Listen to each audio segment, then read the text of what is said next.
Assalamualaikum warahmatullahi wabarakatuh. Pada perkuliahan kali ini kita akan membahas tentang mind map atau skema pola pikir atau rangkuman ya untuk pengadaan barang atau jasa untuk pemerintah tahun 2018 berdasarkan Perpres nomor 16 tahun 2018 tentang pengadaan barang atau jasa untuk proyek pemerintah. Yang dimana di dalam Perpres ini ada sekitar 94 pasal ya, 94 pasal, dan dari 94 pasal ini akan saya jelaskan secara skema pola pikir atau mind map. Sebagaimana kita ketahui bahwa Perpres nomor 16 tahun 2018 ini adalah hasil dari revisi dari Perpres sebelumnya, yaitu Perpres nomor 54 tahun 2010 tentang pengadaan barang atau jasa untuk proyek pemerintah. Untuk secara lengkap materi ini pun Anda bisa akses dari https pengadaan.kemendikbud.go.id dan seterusnya. Baik, untuk mengawali materi ini, untuk pengadaan barang atau jasa proyek pemerintah atau disingkat PBJP ya, pengadaan barang jasa untuk pemerintah. Ini diatur berdasarkan kebijakan ya, yaitu dalam pengadaan barang dan jasa ini sebagaimana disebutkan pada pasal 5 Perpres nomor 16 2018 tersebut, yang intinya bahwa untuk pengadaan barang dan jasa proyek pemerintah ya, kebijakan yang diambil itu berdasarkan pertama ya, mengacu pada kualitas perencanaan, jadi mulai dari proses perencanaan, selanjutnya harus memenuhi aspek transparan, terbuka dan kompetitif, ya, harus didukung oleh kapasitas kelembagaan dan SDM, dan dilaksanakan berdasarkan e-marketplace atau pengadaan secara elektronik ya, dan harus memenuhi syarat-syarat transparansi ya, informasi dan komunikasi dan transaksi elektronik, PPDN dan SNI. PPDN ini untuk produk-produk dalam negeri ya, dan memenuhi syarat standar nasional Indonesia. Juga untuk bisa melibatkan UMKM ya, usaha menengah dan kecil ya. Penelitian dan industri kreatif juga bisa dilibatkan, dan diharapkan adanya pengadaan barang jasa yang bersifat berkelanjutan ya. Selanjutnya tujuan dari PBJ itu sendiri adalah harus memenuhi aspek-aspek ketepatan ya. Yang pertama yaitu tepat kualitas, tepat dari segi kuantitas atau jumlah, ketepatan waktu, biaya, lokasi, dan penyedia yang memenuhi syarat. Terus juga mengutamakan produk-produk dalam negeri ya. Juga bisa melibatkan UMKM untuk pengembangan UMKM, usaha nasional, ya, penelitian dan industri kreatif, terus juga bisa menunjang proses pemerataan ekonomi, dan yang terakhir bersifat berkelanjutan. Sedangkan untuk BPJP ini dari segi anggaran ya, untuk ruang lingkup BPJ ini berasal dari anggaran baik APBN maupun APBD ya, anggaran nasional maupun anggaran daerah yang berasal dari kelembagaan atau kementerian, lembaga, atau pemerintah daerah. Bisa juga anggaran-anggaran dari anggaran investasi dan juga berasal dari pinjaman atau hibah. Selanjutnya untuk jenis barang atau jasa, ya, ini bisa meliputi barang itu sendiri, bisa juga untuk pekerjaan konstruksi, ada juga jasa konsultasi, ada juga mungkin jasa-jasa lainnya, dan dari keempat jenis barang atau jasa ini satu sama lain bisa bersifat integrasi atau nanti disebut dengan pengadaan secara integrasi. Selanjutnya untuk cara pengadaan barang dan jasa ini nanti akan dilihat secara rinci pada pasal 3. Oke, selanjutnya untuk prinsip dan etika pengadaan, dia ada beberapa prinsip yang harus dipenuhi ya dalam pengadaan barang dan jasa ini. Di antaranya adalah bahwa pengadaan barang dan jasa itu harus memenuhi aspek efisien, efektif, transparan, terbuka, bersaing, adil, dan akuntabel. Ya, itu dari prinsip-prinsip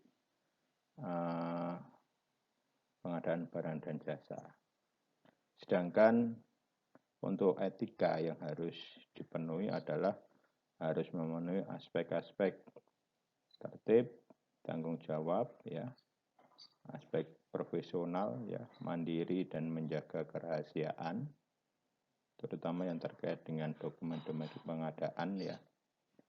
Terus tidak saling mempengaruhi, ya, bertanggung jawab atas segala keputusan, menghindari pertentangan kepentingan atau conflict of interest, ya, COE, menghindari pemborosan dan kebocoran anggaran, menghindari penyalahgunaan wewenang dan kolusi, dan yang terakhir tidak menerima hadiah, imbalan, atau komisi dalam bentuk apapun. Ini kita bisa lihat penjelasan secara rinciannya pada pasal 7. Yang harus dihindari di sini adalah COI, yaitu conflict of interest. Itu meliputi misalnya direksi, dewan komisaris, personil inti merangkap ya pada badan usaha lain yang mengikuti paket yang sama. Ini pasti akan terjadi konflik of interest dan harus dihindari. Selanjutnya, konsultan perencana atau pengawas bertindak sebagai pelaksana pekerjaan konstruksi. Ya, ini tentunya tidak boleh ya, karena pasti akan terjadi benturan kepentingan. Konsultan manajemen konstruksi ya berperan sebagai konsultan perencana. Ini pun sangat tidak boleh ya, karena akan terjadi konflik of interest. pengurus atau manajer koperasi merangkap sebagai PPK, kelompok kerja, atau panitia pengadaan. Nah, ini juga tidak boleh. Selanjutnya PPK, Pokja atau panitia pengadaan baik langsung maupun tidak langsung mengendalikan perusahaan penyedia. Ini tentunya tidak boleh karena nanti akan ada kepentingan-kepentingan tersembunyi.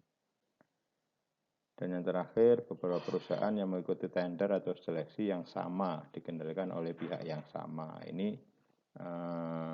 akan terjadi monopoli dan akan terjadi persaingan yang tidak sehat, ya. Jadi itu konflik of interest yang harus benar-benar dihindari.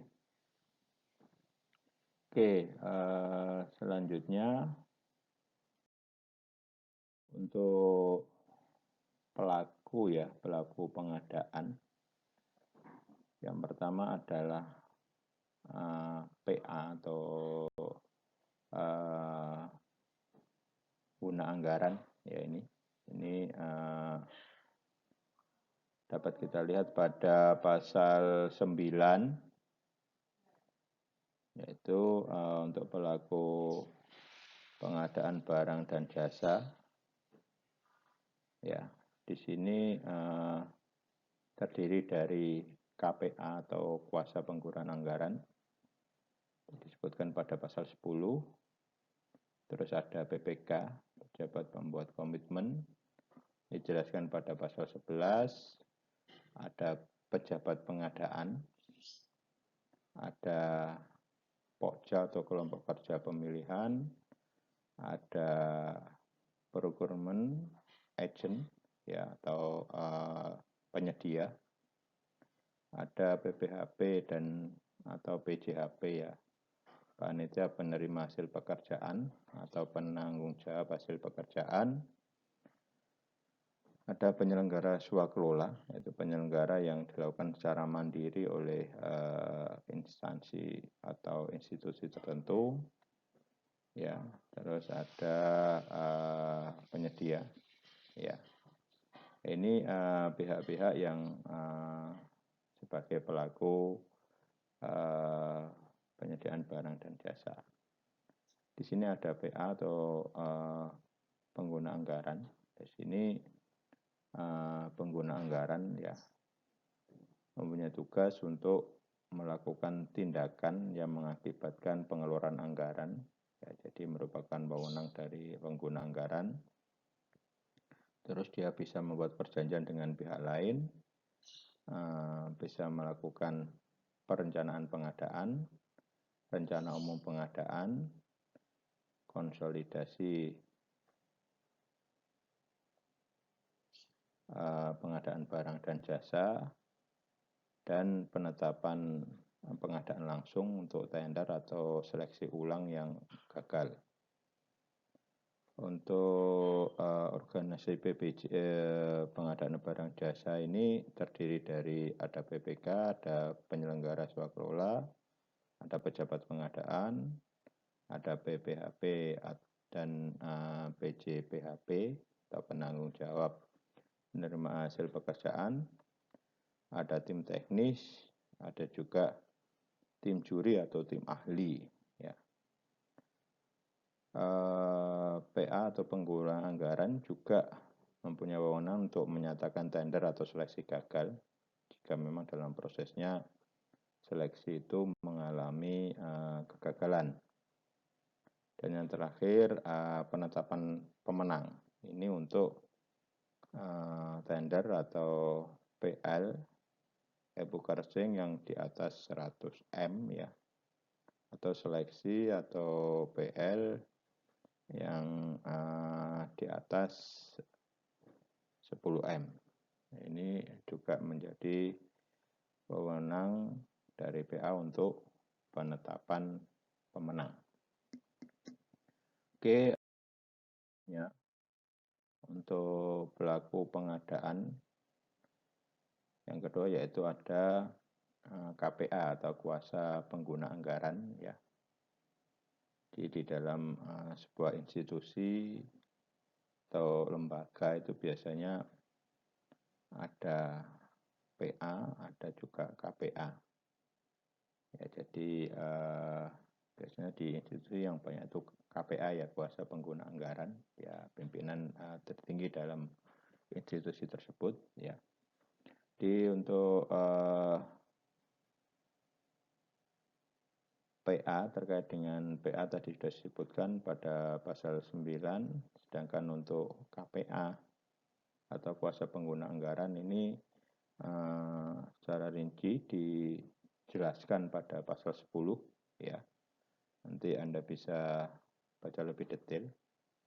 Tapi secara inti ya, KPA ini mempunyai kewenangan yaitu yang pertama pendelegasian sesuai pelimpahan, terus menjawab sanggah banding untuk tender PK, ya, mendelegasikan kewenangan kepada PPK, ya, dibantu oleh pengelola pengadaan barang dan jasa, dan KPA ini dalam kondisi tertentu, ya, misalnya karena keterbatasan tenaga dan sebagainya bisa merangkap sebagai PPK. Oke, selanjutnya untuk pelaku pengadaan barang dan jasa, ini sendiri ada PPK, ya, dapat dilihat rinciannya dalam pasal 11. Ada pejabat pengadaan, ya, ada pokja pemilihan, ada procurement agent, ya, ada PPHP dan PJHP, ada penyelenggara swakelola dan penyedia yang sudah kita sebutkan tadi. Ya, untuk pelaku pengadaan yang selanjutnya yaitu PPK atau pejabat pembuat komitmen ya. Nah, PPK ini dasar dan ketentuannya diatur pada pasal 11. Ya, PPK ini mempunyai tugas dan kewenangan yang cukup banyak ya. Di antaranya adalah untuk perencanaan pengadaan ya, untuk penentuan spesifikasi teknis atau kerangka acuan kerja, untuk membuat rancangan kontrak, membuat HPS atau harga perkiraan sendiri atau owner estimate ya, menentukan besaran uang muka ya, ini biasanya setelah adanya perjanjian kerja ya, terus mengusulkan perubahan jadwal kegiatan, menentukan tim pendukung dan tim atau tenaga ahli, melakukan e-broadcasting yang nilainya di atas 200 juta ya, di lelang secara elektronik, membuat SPPBJ ya, untuk pengadaan barang dan jasa, terus mengendalikan kontrak ya, dari berdasarkan kontrak atau syarat perjanjian yang telah ditandatangani, biasanya selanjutnya melaporkan dan menyerahkan hasil pekerjaan kepada PA atau KPA ya, kuasa pengguna anggaran, terus membuat dokumen pelaksanaan kegiatan, menilai kinerja penyedia, terus melakukan pelimpahan kewenangan ya, yaitu berupa tindakan yang mengakibatkan pengeluaran anggaran. Ini biasanya ada nanti staf PPK dan ada bendara pengeluaran ya, dengan melakukan perjanjian juga dengan pihak lain sesuai dengan kontrak yang ada. Untuk tugas dari PPK ini dapat dibantu oleh pengelola pengadaan. Jadi ada staf PPK dan lain sebagainya. Di itu terkait dengan tugas dan kewenangan PPK. Selanjutnya pelaku yang selanjutnya untuk pengadaan barang dan jasa adalah pejabat pengadaan atau PP ya. Di sini untuk pejabat pengadaan ini untuk pengadaan langsung ya. Jadi pengadaan langsung ya. Ini untuk pengadaan barang, pekerjaan konstruksi, jasa lainnya ya yang bernilai sampai dengan 200 juta atau maksimal 200 juta. Terus pengadaan langsung ya untuk jasa konstruksi ya sampai dengan 100 juta. Jadi maksimal 100 juta untuk jasa konstruksi.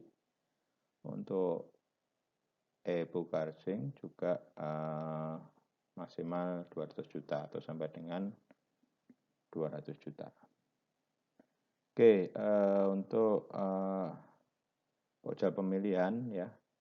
Jadi untuk pokja pemilihan di sini bertugas untuk pemilihan penyedia ya. Atau biasanya disebut panitia lelang ya.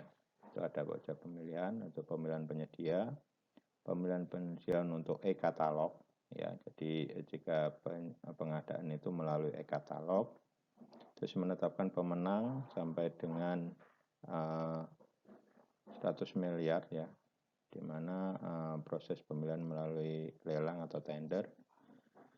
Terus penetapan pemenang sampai 10 miliar. Ini untuk proses seleksi.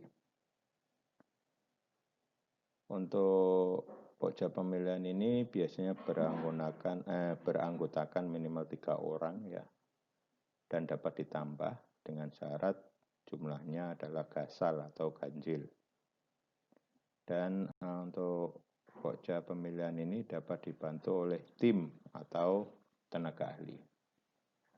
Itu terkait dengan selanjutnya untuk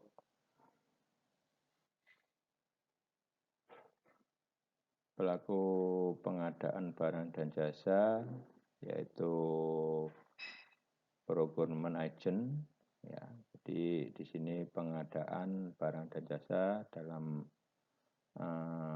hal untuk kementerian, lembaga atau pemerintah daerah jika dia tidak mempunyai kapasitas ya untuk melaksanakan pengadaan barang dan jasa, maka bisa menggunakan procurement agent ya. Terus bersifat mutatis mutandis ya dengan tugas pokja pemilihan dan atau PPK. Jadi kewenangannya sama. Selanjutnya untuk pejabat pemeriksa hasil pekerjaan atau penanggung jawab untuk hasil pekerjaan ini bertugas untuk memeriksa hasil pekerjaan ya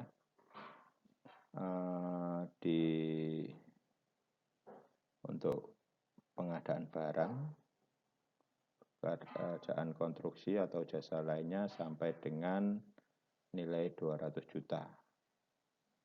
Ya, dan untuk jasa konstruksi dengan batasan maksimal 100 juta.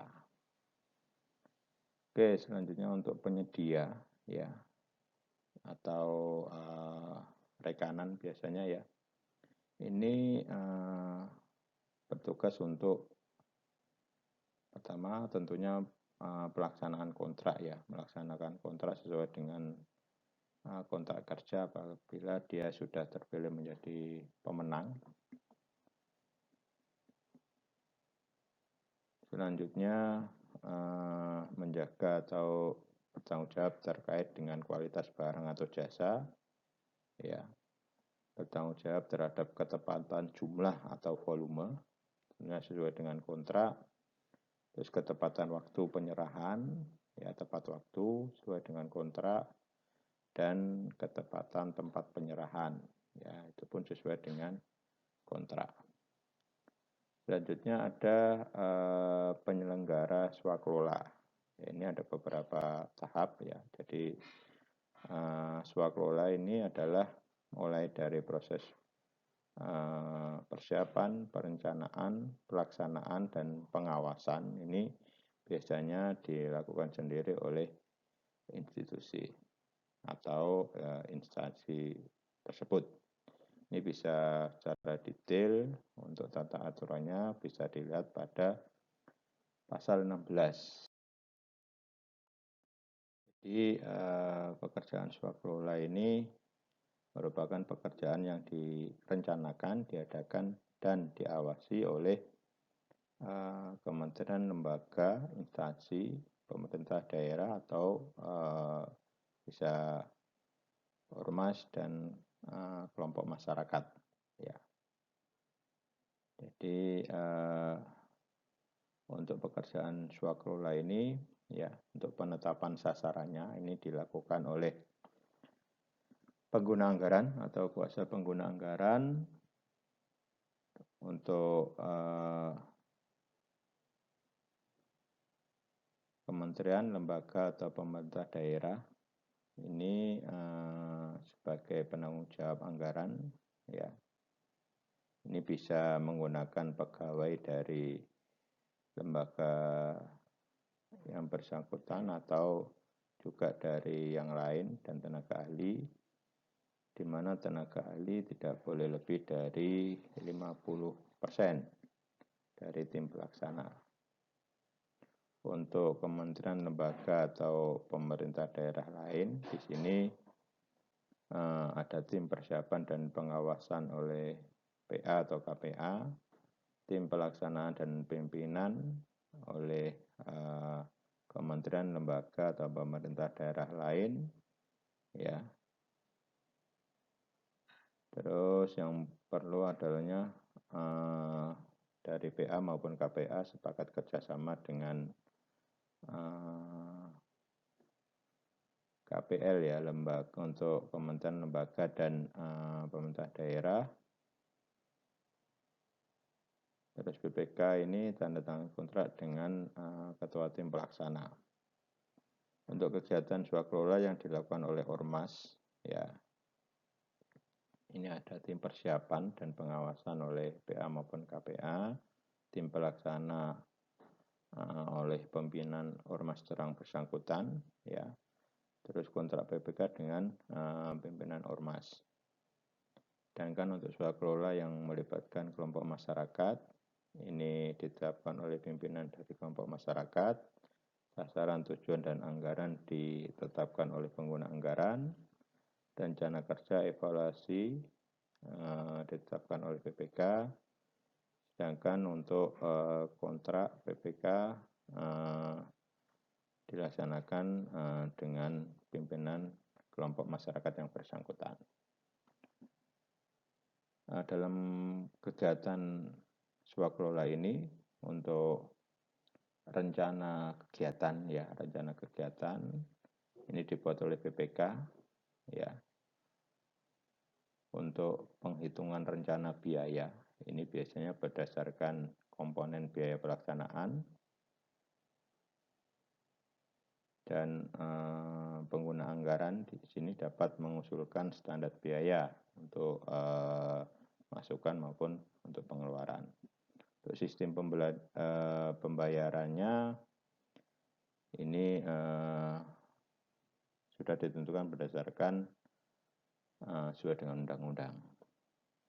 Sedangkan untuk pengawasan, ya, pengawasan pada proyek swakelola ini, ya, ada tim pelaksana yang selalu report atau lapor kepada BPK, ya. Terus ada berita acara, ya, berita acara serah terima, dan adanya tim pengawas, ya. Ini bisa dilihat secara lebih rinci pada pasal 49. Selanjutnya untuk rencana umum, ya, rencana umum perencanaan pengadaan, ya, ini ada beberapa tahap, yaitu kapan rencana untuk pengelolaan kementerian dan lembaga setelah adanya pagu indikatif biasanya ya. Terus adanya KUA PPAS atau Kebijakan Umum Anggaran, prioritas plafon anggaran sementara. Sedangkan untuk perencanaan mulai dari penentuan spesifikasi teknis, perakiraan biaya, pemaketan, konsolidasi, dan biaya pendukung. Untuk spesifikasi teknis, ini dari produk dalam negeri, SNI, dan green industry. Ya. Jadi untuk spesifikasi teknik ini bisa menyebutkan merek ya, berdasarkan komponen barang dan jasa, suku cadang, bagian dari sistem existing, e-katalog, dan tender cepat. Untuk penentuan perakiraan dalam perencanaan umum juga ada perakiraan biaya ya, jadi ada budget untuk penghitungan biaya yang dibutuhkan. Dalam perencanaan umum ada proses pemaketan ya, yang dalam proses pemaketan ini orientasinya adalah pada output atau keluaran dan hasil, terus volume, terus ketersediaan dari barang dan jasa, kemampuan pelaku usaha, dan ketersediaan anggaran. Nah, dalam proses pemaketan ini sesuai dengan pasal 20 yang dilarang adalah menyatukan beberapa paket yang tersebar di beberapa lokasi. Ini harus dihindari. Atau menyatukan beberapa paket yang menurut sifat dan jenis harus dipisahkan ya. Jadi apabila keluaran atau outputnya beda ya memang paketnya harus berbeda.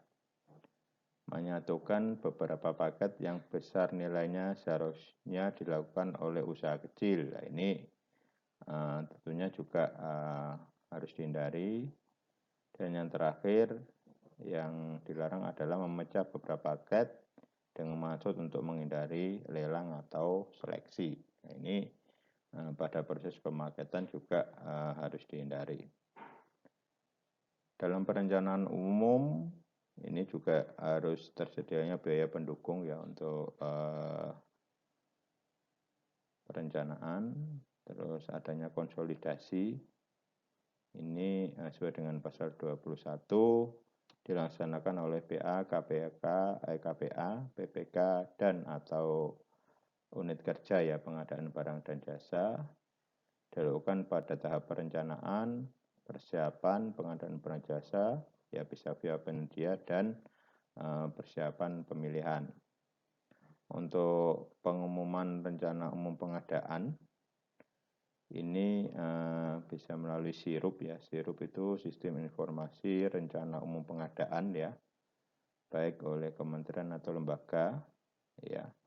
Ini tentunya setelah adanya penetapan alokasi anggaran oleh pemerintah daerah ya, setelah rancangan Perda tentang APBD disetujui oleh pemerintah daerah dan DPRD. Untuk SIRUP ya ini biasanya melalui web ya, baik di kementerian, lembaga maupun pemerintah daerah, bisa melalui papan pengumuman resmi, surat kabar, dan media lainnya. Dan untuk pengumuman rencana umum pengadaan ini bisa diumumkan kembali dalam hal jika terdapat revisi paket atau daftar isian proyeknya atau DIPA. Oke, selanjutnya untuk persiapan pengadaan barang dan jasa yang melalui penyedia ya, ada proses persiapan pengadaan, ada juga proses pemilihan penyedia. Untuk proses persiapan pengadaan, sesuai dengan pasal 25 yang harus dilakukan adalah membuat HPS atau harga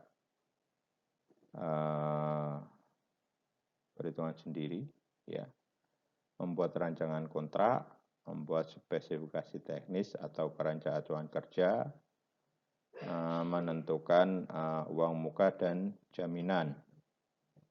Sedangkan untuk pemilihan penyedia ini bisa menentukan metode pemilihan, evaluasi penawaran, penyampaian dokumen, jasa konsultansi, kualifikasi, pembuatan jadwal pemilihan sampai pembuatan dokumen pemilihan.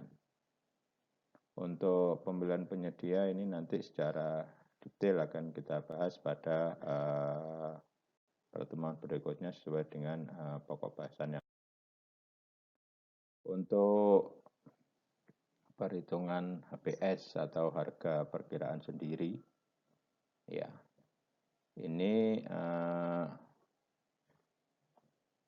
sebelumnya kita harus tahu ya fungsi HPS atau harga perkiraan sendiri adalah yang pertama menilai kewajaran harga penawar dan atau kewajaran harga satuan. Yang kedua sebagai dasar untuk menetapkan batas tertinggi penawaran yang sah dalam pengadaan barang, pekerjaan konstruksi maupun jasa lainnya. Terus sebagai dasar untuk penetapan besaran jaminan pelaksanaan bagi penawaran yang di bawah 80% dari nilai HPS. Untuk HPS sendiri seperti yang sudah disebutkan tadi, ini adalah merupakan tugas dari PPK, ya, di mana PPK bisa dibantu oleh staf atau ahli, ya, atau tenaga ahli yang lain, ya. Jadi dihitung secara keahlian, data yang dapat dipertanggungjawabkan termasuk sumber-sumbernya, telah memperhitungkan keuntungan dan biaya overhead cost-nya. Nilai total HPS tidak rahasia dan terbuka, jadi nilai total itu bukan sesuatu yang rahasia, jadi harus transparan. Selanjutnya total HPS adalah HPS plus PPN, ya, jadi sudah include dengan PPN, ya. HPS ini yang pertama merupakan harga perkiraan sendiri tadi tidak menjadi dasar perhitungan besaran kerugian negara, ya, apabila ada pemeriksaan.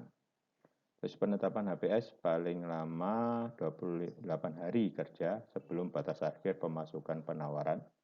Ini untuk sistem pasca kualifikasi atau untuk pemasukan dokumen kualifikasi untuk sistem prakualifikasi. Nah, ada beberapa pengadaan yang tidak memerlukan HPS. Yang pertama adalah untuk pengadaan barang dan jasa maksimal 10 juta. Terus pengadaan barang jasa melalui e-casing atau katalog, ya. Terus tender pekerjaan yang terintegrasi. Untuk contoh tender pekerjaan terintegrasi misalnya pekerjaan yang bersifat desain and build atau rancang bangun. Oke, selanjutnya berkaitan dengan jenis kontrak, ya. Jadi untuk jenis kontrak ada untuk kontrak jasa konsultansi, ya, ada kontrak tahun jamak, ada bentuk-bentuk kontrak, ya. Untuk jasa konsultasi ada bersifat lamsam, ya, atau apa istilahnya keseluruhan begitu. Ada waktu penugasan atau time base, ya. Ada kontrak payung atau indefinite delivery contract, ya. Untuk bentuk kontrak ya itu bisa berdasarkan bukti pembelian, ada kwitansi, bisa juga SPK atau surat perintah kerja, ada surat perjanjian maupun surat pesanan. Untuk jenis kontrak sendiri ada kontrak lamsam ya di kontrak jadi begitu ya keseluruhan, ada harga satuan yaitu per item harga satuan, ada gabungan antara lamsam dengan harga satuan, ada kontrak terima jadi atau turnkey, ada kontrak payung ya. Itu untuk jenis. Oke, demikian yang bisa saya sampaikan pada pertemuan kali ini. Untuk materi selanjutnya akan kita lanjutkan minggu depan ya. Sampai berjumpa kami minggu depan ya. Sampai berjumpa kembali minggu depan. Saya akhiri. Wassalamualaikum warahmatullahi wabarakatuh.